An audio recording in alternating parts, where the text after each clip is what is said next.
Some fighting games are frantic from the start of your first round. As you learn the game, you gradually tame the adrenaline and find moments of intention amongst the frenzy. Others start slowly, calmly even. But when you start to really understand what is happening, develop a game plan, and adapt it on the fly in a dance of mind games, sometimes these games can set your heart surging. I recently saw a YouTube video by Go Low called Samurai Shodown is the perfect fighting game for new players. He makes a great case for the game as an ideal first fighting game to help players get into the genre. As a fighting game noob myself, having tried several games recommended for beginners, I had to give this one a go. SamSho gets the first part right. It looks cool. The series began 30 years ago and shook up the genre by introducing weapons, mainly swords, to the 2D fighting game formula. While not every character is strictly speaking a samurai, the series revels in a Japanese Edo-period aesthetic with gorgeous art and cool looking characters. It doesn't take itself too seriously and has a sense of humour, and the overall aesthetic struck a chord with me. So I bought the PlayStation version and jumped in. The tutorial does the bare minimum. It is not as thorough or engaging as many other games tutorials. It introduces various mechanics and lets you practice the inputs, but doesn't teach the beginner why you may want to use some of the mechanics. For example, guard break. The game tells you that this is an option when the opponent is blocking, as the guard break cannot be blocked. However, it also tells you that guard break does no damage, so why bother? From the wiki, I learned that after a successful guard break, you have about 20 frames, or a third of a second, to land a hit before the opponent can block or do a hit of their own. This might be obvious or easy to figure out for an experienced fighting game player, but not to the total noob. A better tutorial might explain this and challenge the player to perform a guard break followed by a successful hit. Some of the mechanics require more than one button to be pressed at once, often in awkward combinations for us pad players, which I imagine will include many other beginners on console. However, by default, the shoulder buttons and triggers are set to shortcuts for these combinations,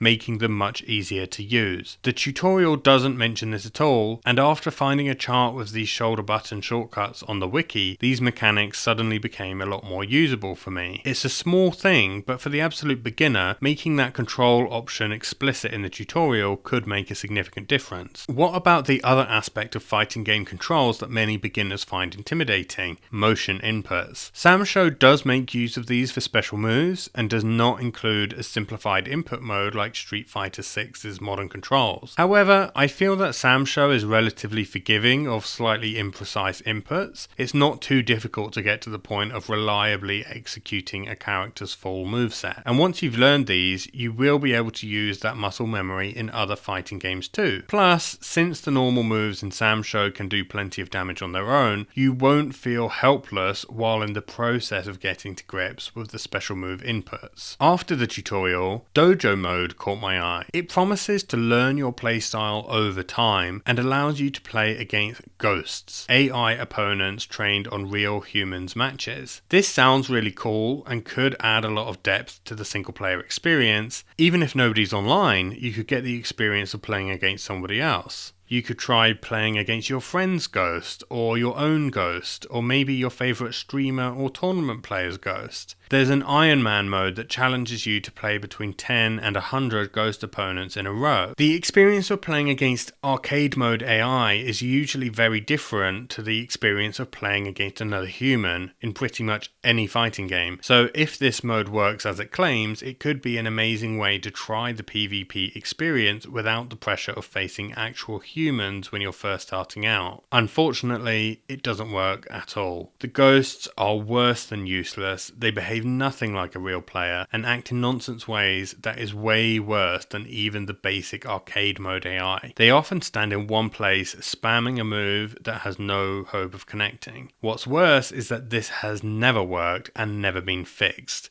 There are posts online from the game's release in 2019 complaining about these exact problems. Apparently, there's a much more successful version of player ghosts in Killer Instinct, so it's a shame that this experiment has failed so poorly with no apparent effort to fix it over the past 4 years in Samurai Shodown. Thankfully, there are several other single-player modes, although all of them follow the typical fight some AIs one after another pattern. I then went into the arcade story mode. Leaving the difficulty and other settings to default, I was able to have some fun and beat the first few characters.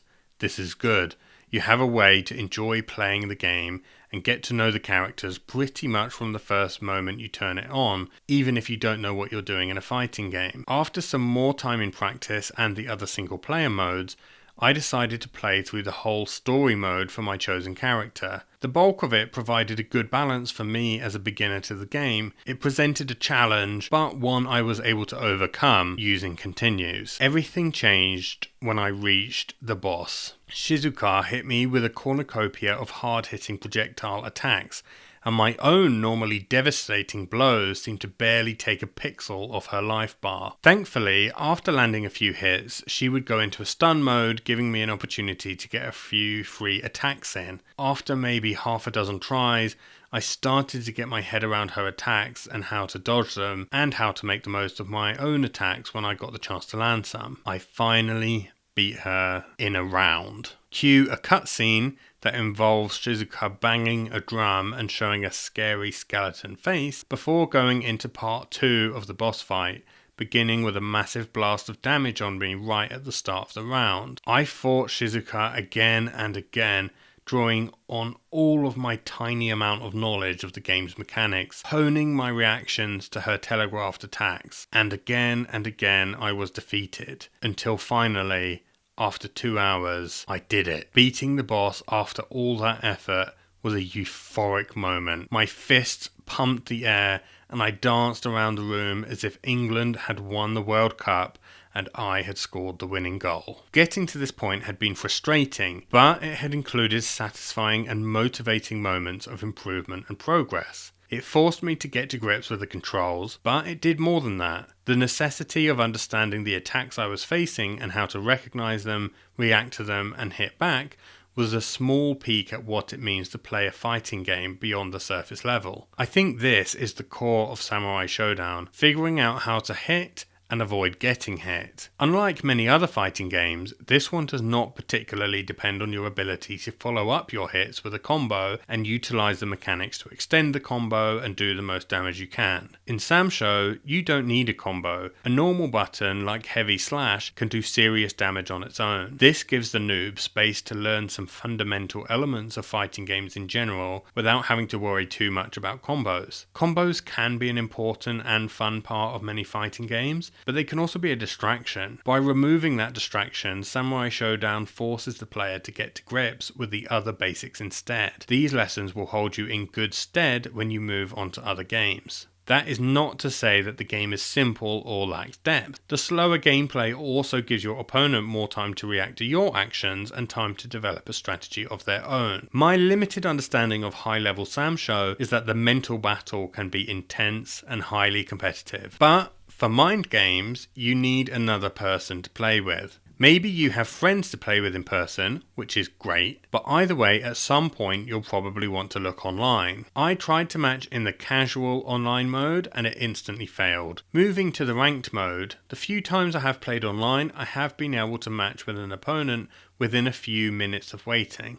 It has been relatively easy to find players who are also beginners, although they do still usually beat me. The actual match experience feels a bit laggy online, but the game is due to receive an update with rollback netcode very soon at the time of making this video, which should make the online experience much smoother. It is likely that this update will give the game a boost to its player base, bringing back some who have abandoned it because of the hitherto dodgy netcode.